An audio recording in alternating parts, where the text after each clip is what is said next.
Rádio Mundo News 88 WYZ, a rádio que te informa, a rádio que te informa. Segundo a BBC News Brasil, ao final do século XXI, pessoas com mais de 60 anos devem ser 40% da população do Brasil. A maioria será de mulheres. E para responder por que a população brasileira fica mais feminina e idosa e como isso molda o futuro do nosso país, conversaremos com o professor Thomas Liger, professor formado em Ciências Sociais e tem sua tese de pós-doutorado no tema de estruturas demográficas do Brasil. Professor, seja bem-vindo. Passei suas credenciais corretamente? Boa tarde a todos. Muito obrigado pelo convite. Eu só acrescento que hoje estou aposentado, mas as credenciais estão corretíssimas. E espero que os ouvintes desfrutem da temática que iremos abordar aqui na rádio. Então, professor, a BBC News Brasil posta em seu site no dia 4 de setembro de 2022 uma matéria que aborda que no final do século XXI, pessoas com mais de 60 anos devem ser 40% da população do nosso país e a maioria será de mulheres. Mas antes de responder por que a população brasileira fica mais feminina e idosa e como isso vai moldar o futuro do nosso país, seria interessante analisar a estrutura etária, né? E como a gente consegue interpretar esses gráficos? Quais são os meios para a gente chegar a essa interpretação ideal? Sim, primeiramente, os ouvintes vão precisar resgatar, em suas memórias, alguns conceitos técnicos que utilizamos para analisar as pirâmides etárias. Conceitos que certamente o ouvinte ouviu, assistiu nas aulas de geografia. Professor, é só para informar o ouvinte que essa conversa vai estar no YouTube e que o nosso editor vai inserir as imagens, os gráficos que estarão coerentes com o nosso bate-papo aqui, tá bom? Então, desculpa pela interrupção. Isso. Você quer mandar você ajustar aqui o volume da Agora sim. Então vamos lá. Entre os dados significativos do estudo da população, destaca-se a estrutura etária, ou seja, a estrutura por idade ou por gênero, a pirâmide etária ou a pirâmide de idade, que é muito comum utilizar esse termo, né?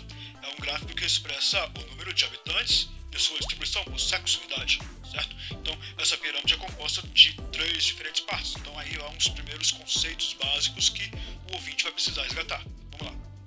Começamos então pela base, né? A base, ela indica a proporção de jovens de 0 a 19 anos. E quanto mais larga, maior a necessidade do governo investir em saúde e escolas. Um pouco mais acima você tem o corpo, né? O corpo da pirâmide indica a proporção de adultos de 20 a 59 anos. E esta é a parcela da população que trabalha, ou seja, os adultos representam a população economicamente ativa, nós chamamos de PEA, né? E a parte mais elevada do corpo é o ápice, né? O topo, como alguns especialistas preferem chamar. Então, o topo da pirâmide indica a proporção de idosos, né, de mais de 60 anos de idade. Nessa faixa, o índice de mulheres é superior aos dos homens. Vale destacar. Quanto mais largo for o topo, né, da pirâmide, isso vai indicar que a expectativa de vida é alta. Isso geralmente encontramos nas pirâmides etárias dos países desenvolvidos. Professor, mais mulheres que homens? Como explicar isso? Sim, claro. Segundo o censo 2010 que nós tivemos, né, que foi o nosso último censo, no Brasil havia uma relação de 96,0 homens para cada 100 mulheres. Ou seja, há uma excedente aí de 3 milhões, mais ou menos, de mulheres em relação ao número total de homens. E no caso, só uma observação, né? A região norte era a única que apresentava em sua composição populacional um número de homens superior a de mulheres, tá bom? Então, assim, esse resultado confirma uma tendência histórica de predominância feminina da composição por sexo da população do Brasil. Então, em 2000, eram 96,9 homens para cada 100 mulheres. A diferença da expectativa de vida das mulheres no Brasil ultrapassa em 6 anos a dos homens. Mas o que significa, em outras palavras? A gente vê, estudos já demonstram que as mulheres se preocupam mais com bem-estar, não se previnem, buscam especialistas. Nós homens somos mais medrosos, nas palavras, né?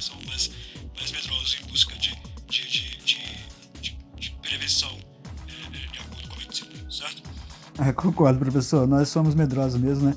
A gente sempre deixa pra última hora e quando vê, é quando tá quase morrendo que a gente vai procurar um especialista, né? Isso aí. Isso é um erro, né? Não dá nada. Sim, verdade, professor. Mas aí, pra gente fechar o nosso bate-papo, vamos para as últimas perguntas, né? Na sua visão, então, por que a população brasileira fica mais feminina e idosa? E como isso molda o futuro do nosso país? Sim. Há mudanças bem significativas na pirâmide brasileira.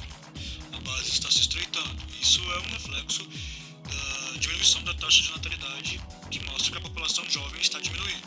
Isso é um fato. Como a população jovem tende a diminuir em termos relativos e permanecer estável em termos absolutos, não será necessário ampliar o número de vagas já existentes nas escolas fundamentais, por exemplo, e sim melhorar a universalização do ensino médio e a qualidade das escolas em todos os níveis. Então, a gente tem essa dificuldade aí de análise. O corpo da pirâmide já se alargando, bem largo, como já apresentado, ou seja, está aumentando o número de adultos e o ápice a cada ano maior não indica que a população está vivendo mais, ou seja, a população está envelhecendo. Então isso explica de uma forma bem mais objetiva, para que a gente consiga entender. O corpo da pirâmide está se alargando, sim, mas a projeção nos mostra que nas próximas décadas haverá um acelerado crescimento da população de idosos, resultante do aumento da expectativa de vida. Essas alterações no padrão demográfico brasileiro agravam a crise estrutural dos sistemas da previdência social no nosso país. Mas, por outro lado, você tem um ponto positivo, né? Aumenta de maneira significativa a importância dos idosos no mercado de consumo. Agora, por que a população brasileira fica mais feminina e idosa?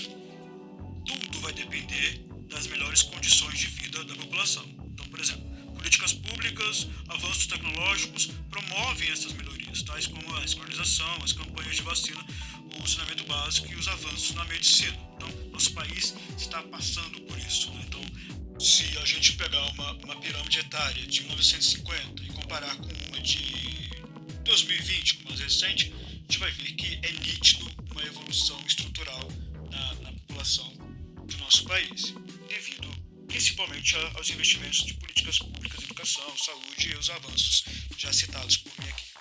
Professor, então, se a gente pegar uma projeção 2060 na pirâmide etária brasileira, a gente vai ver a base mais estreita, a gente pega o ápice bem mais largo e tudo isso se deve, como o senhor comentou, aos investimentos, né, políticas públicas, a questão dos avanços tecnológicos, enfim, mas o Brasil estaria apresentando as mesmas informações estruturais, populacionais, assim como os países desenvolvidos já apresentam? A expectativa de vida vai depender das melhores condições de vida da população.